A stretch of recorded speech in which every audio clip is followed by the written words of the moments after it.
I started my remarks, I actually had a special guest that asked that I give him a phone call, and we'll see.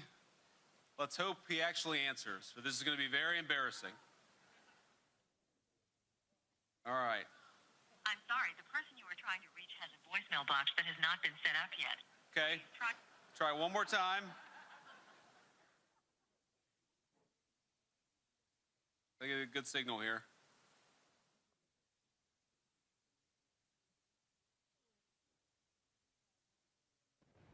It's ringing. It's progress.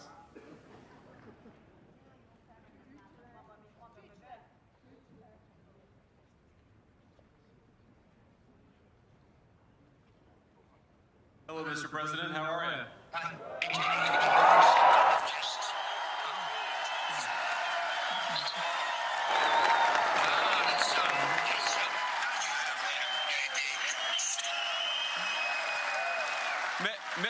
Mr. President, you are on with about 5,000 Hungarian patriots, and I think they love you even more than they love Viktor Orbán.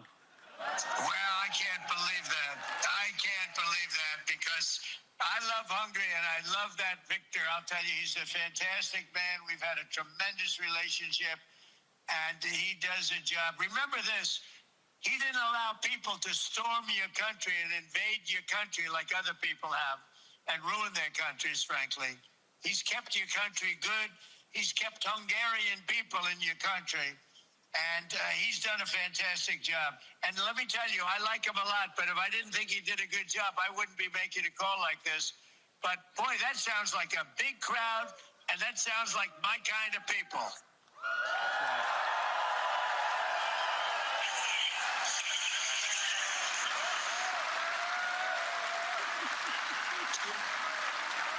What a crowd.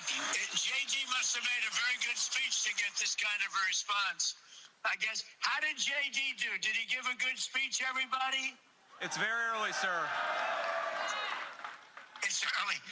Okay, well, I just want to tell you, I'm a big fan of Viktor. I'm with him all the way. The United States is with him all the way. And it's a real honor to talk to you. You're really incredible people with great enthusiasm and brilliance, because you're brilliant people. And I really love it. You have a man that kept your country strong, and he kept your country good. And you don't have problems with all of the problems that so many other countries have because they let their countries be invaded. And you don't have that problem because of Viktor Orbán. That's the only reason you don't have that problem. There was a lot of pressure on him to do it, and those other countries made big mistakes. So I wish you a lot of luck, and I love you all. Thank you, Mr. President.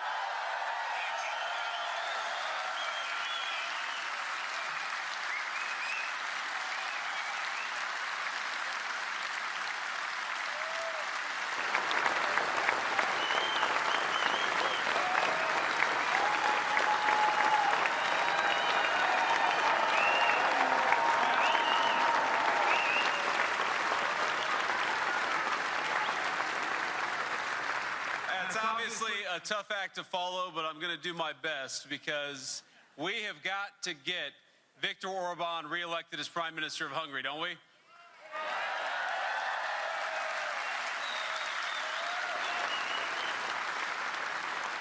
Now, this is actually my second trip to Budapest, but the first as a public official. Then I was younger and less gray, and my wife, our beautiful second lady, was pregnant with our second child. Now,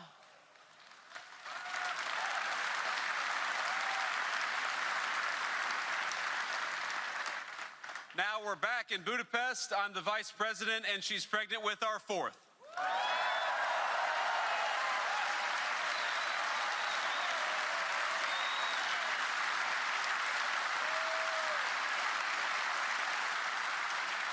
And during our official meeting with the Prime Minister, I asked him today whether we could benefit from some of those generous family subsidies. But he said, unfortunately, Mr. Vice President, they're only for Hungarians.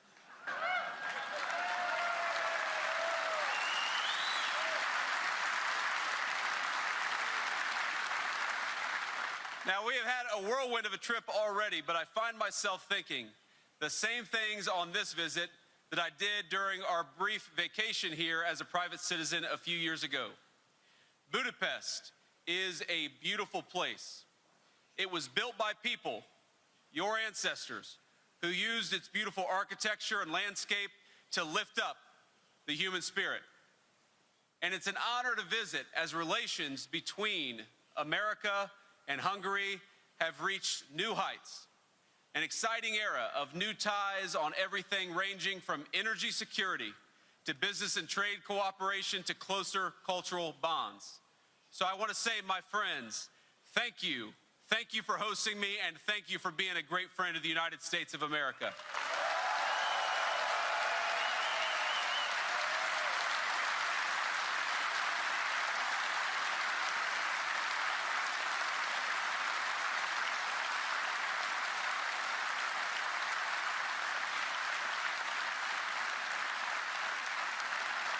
This evening, I wish to address every man and woman in Hungary, young and old, citizens of every region, of every age, and of every background. I want to speak to the mothers and fathers of Hungary, to the grandparents who recall the dark days of communism and those first lights of freedom, to the hardworking families who strive to give their children happy and healthy lives, to the young men and young women who seek to start families and careers themselves, and to everyone in this audience specifically, the young, bright, patriotic Hungarians who care passionately about this strong nation and its future. I am here for a simple reason, because I admire what you are fighting for.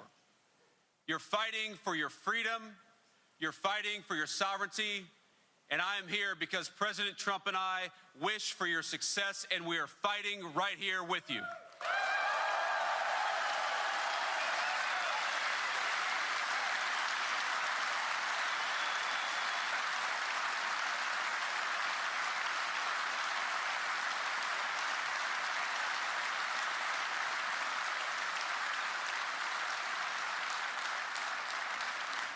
We want no more and we ask no more than to be allies against those who seek to push Hungary down. And you have drawn the attention of the American people, really people all across the world, because Hungary has been on the front lines of such foes. In 2016, when the rest of Europe threw open its gates, you said no. When strange activists came to tell you to erase your heritage, you said no. And when a war erupted in your neighborhood, you were kind and generous. You opened your neighborhoods, your homes, and your hospitals. But you never forgot the needs of your own people and why to Hungary, Hungarians must always come first.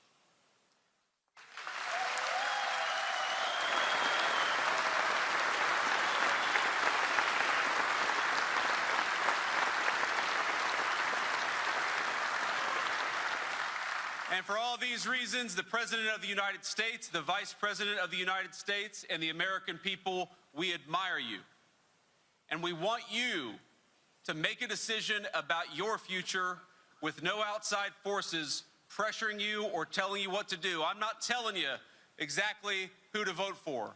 But what I am telling you is that the bureaucrats in Brussels, those people should not be listened to. Listen to your hearts. Listen to your souls, and listen to the sovereignty of the Hungarian people.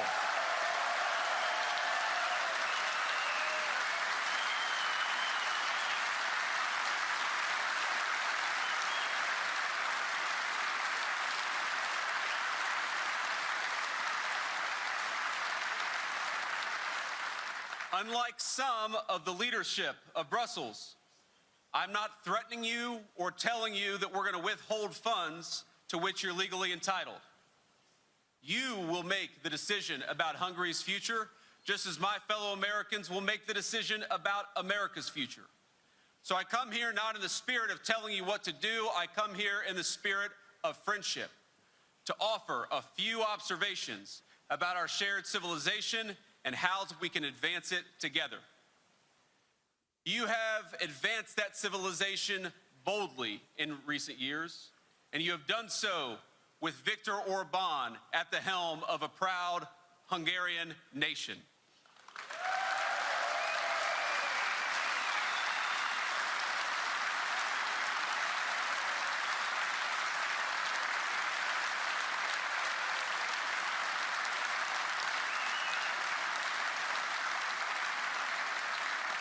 But boldness, we know this, boldness attracts naysayers. And that is something I want to talk about for a bit. A shared threat from within that both of our nations face. I speak, of course, of a far-left ideology given quarter in university circles, in the media, and in our entertainment industry, and increasingly among bureaucrats on both sides of the Atlantic. Now, its followers don't see Western society as flawed, yet worthy of reform. Instead, they view the very foundations of our shared civilization as illegitimate. In Western history, they don't see a proud tradition, they see only injustice.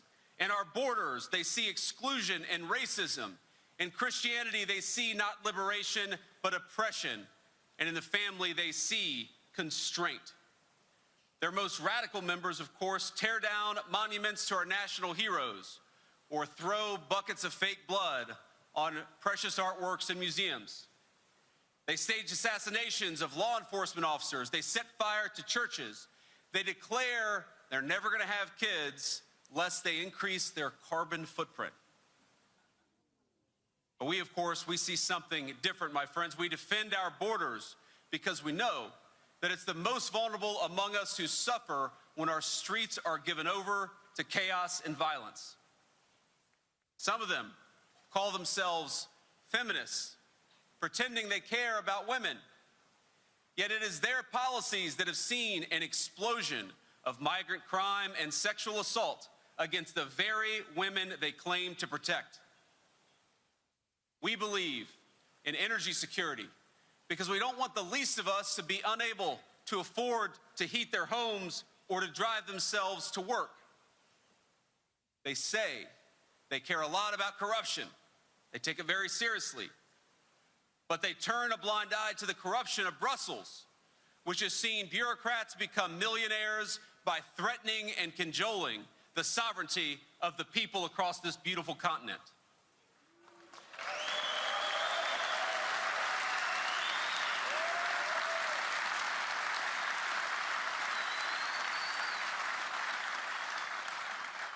Now, you all know this. Much has been made about our administration.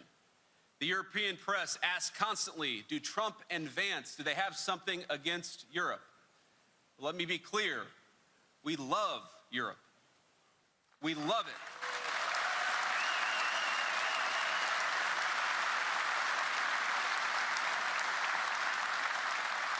How can we not? We were birthed from this continent, the United States of America. We love its people.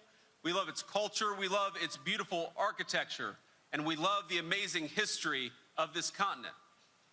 But because we love this culture and these peoples, we reject the faceless bureaucrats who would drive your energy costs through the roof and open your country to millions of unvetted foreigners in the name of progress.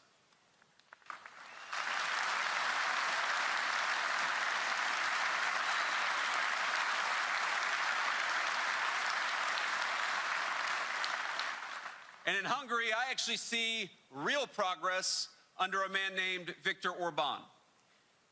I see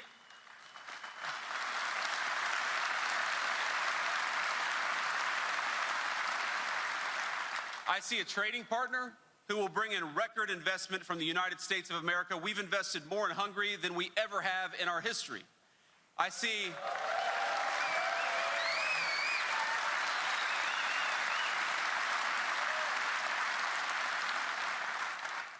clean streets where people of different faiths and tourists of all nationalities can enjoy a drink or a nice walk in safety and security. I see a government that invests in its own people, in promoting families, creating good jobs, and building an education system that teaches love of country rather than hatred of civilization.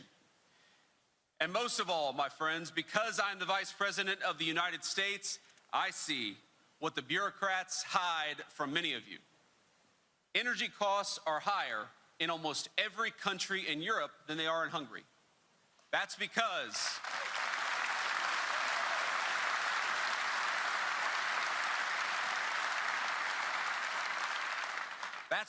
Viktor Orbán has fought for energy security while most European political leaders have not. I see the way those same leaders sneer at the normal, God-fearing people of Hungary.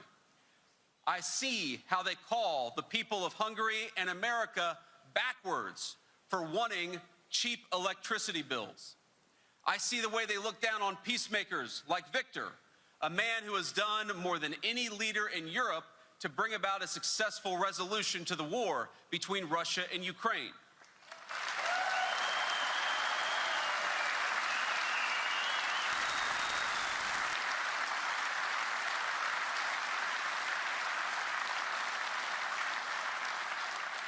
I see the way they look down at, they scoff at European and American peoples who want job security and control of migration.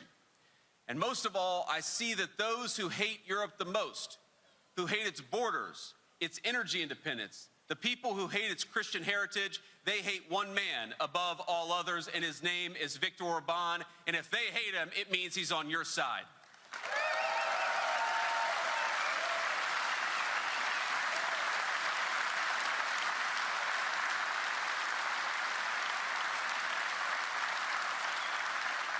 And to them, I'm going to say the reason you hate Viktor is because he is for the people of Hungary. And I stand here today because President Trump and I stand with Europe. We stand for sovereignty. We stand for Hungary. And we stand shoulder to shoulder with the man who has done more to defend those values than anyone else, Viktor Orbán.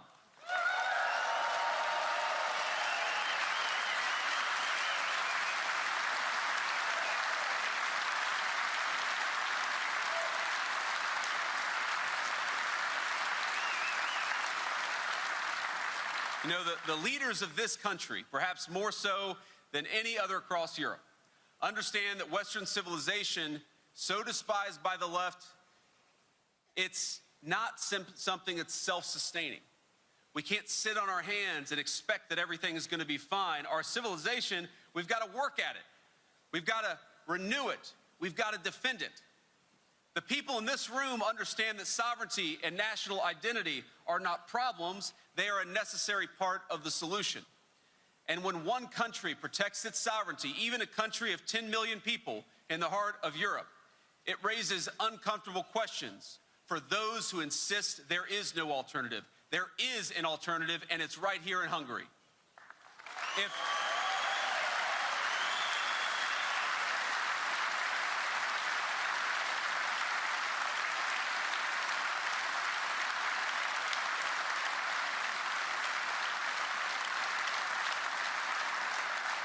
Think about this. If Hungary can secure its own borders, others can do the same thing. And if they do not, if they fail to control migration, that is by choice. If Hungary can place its own workers first, there's no reason that its neighbors can't do the same. And when they do not, that too is a choice. Viktor and this entire political leadership, they become a target of the bureaucrats because he shows that real sovereignty is possible.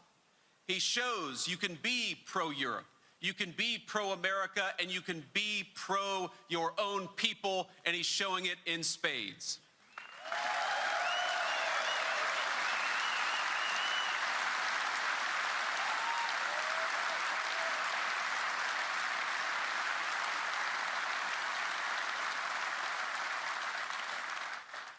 And you all know this, but we're not just protecting our own people, the citizens of our respective countries, we're protecting the ideas that allow those people to flourish for hundreds and sometimes thousands of years. We just celebrated Easter, of course, all of us. And for 2,000 years, our civilization has been shaped above all and beyond all by the sacrificial love of Jesus Christ.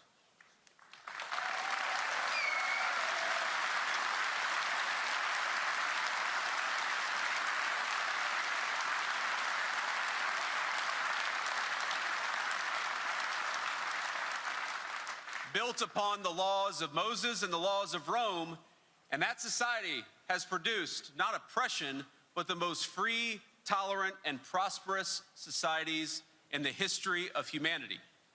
Concepts like God-given natural rights, a sense of duty to one's neighbors, an obligation to protect the weak and the vulnerable, a belief in free will and individual conscience. No set of ideas has brought mankind closer to universal human dignity and flourishing. From them, from those principles that founded our civilization, everything else flows. The way we pray, the way we form and raise our families, our sense of law and order, and the way we dispense justice.